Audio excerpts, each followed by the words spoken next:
YCP అభ్యర్థులు యథేచ్ఛగా ఎన్నికల కోడ్ ఉల్లంఘిస్తున్నారు. తాజాగా గుంటూరు జిల్లాలో ప్రత్తిపాడు వైసీపీ అభ్యర్థి బలసాని కిరణ్ కుమార్ అనుమతి లేకుండా బైక్ ర్యాలీ నిర్వహించారు. ఎన్నికల ప్రచారానికి రిటర్నింగ్ అధికారి నుంచి అనుమతి లేకుండా ర్యాలీ నిర్వహించడంపై పంచాయతీ కార్యదర్శి వీఆర్ఓలు కాకుమాను పోలీస్ స్టేషన్లో ఫిర్యాదు చేశారు.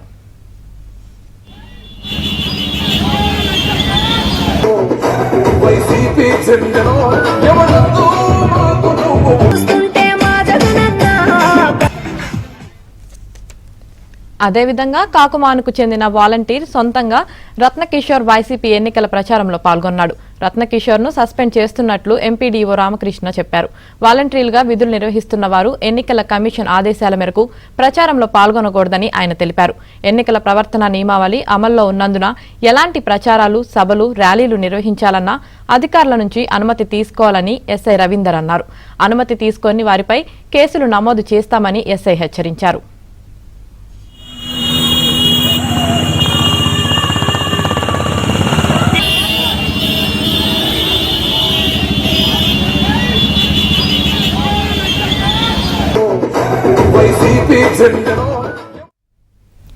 ఏపీలో వైసీపీ అభ్యర్థులు యథేచ్ఛగా ఎన్నికల కోడ్ను ఉల్లంఘిస్తున్నారు. దీనికి సంబంధించి మరింత సమాచారం మా ప్రతినిధి సాంబశివరావు అందిస్తారు. సాంబశివరావు, గుంటూరు జిల్లా పత్తిపాడు నియోజకవర్గంలో ఎన్నికల కోడ్ ఉల్లంఘనకు సంబంధించి వైసీపీ నేతలపై కూడా కేసులు నమోదు చేశారు. పత్తిపాడు నియోజకవర్గంలోని కాకుమాను మండలంలో నిన్న వైసీపీ అభ్యర్థి బలసాని కిరణ్ ఆధ్వర్యంలో బైక్ ర్యాలీ నిర్వహించారు. ఆ బైక్ ర్యాలీకి ముందస్తు అనుమతి లేకపోవడంతో కూడా స్థానికంగా ఉన్న వీఆర్ఓ పంచాయతీ కార్యదర్శి అక్కడ ఉన్న పోలీసులు ఫిర్యాదు చేసిన నేపథ్యంలో ఎస్ఐ రవీంద్ర కేసు నమోదు చేశారు. మరోవైపు ఎండీఓ రామకృష్ణ కూడా ఈ విషయాన్ని అధికారికంగా ప్రకటించారు. ఎన్నికల నిబంధనల ఉల్లంఘన ప్రకారం ముందస్తు ఎలాంటి అనుమతి తీసుకోకుండా రాజకీయ పార్టీకి సంబంధించిన వైసీపీ బైక్ ర్యాలీలు చేపట్టారు. దీన్ని ఎన్నికల నిబంధన కింద ఉల్లంఘన కింద కూడా కేసు నమోదు చేశాం. మరోవైపు ఎన్నికల ర్యాలీలో పాల్గొన్న వాలంటీర్ సొంగ రత్నకుమార్ ను కూడా సస్పెండ్ చేస్తున్నట్లు కూడా ఎంపీడీఓ రామకృష్ణ అయితే స్పష్టం చేయడం జరిగింది.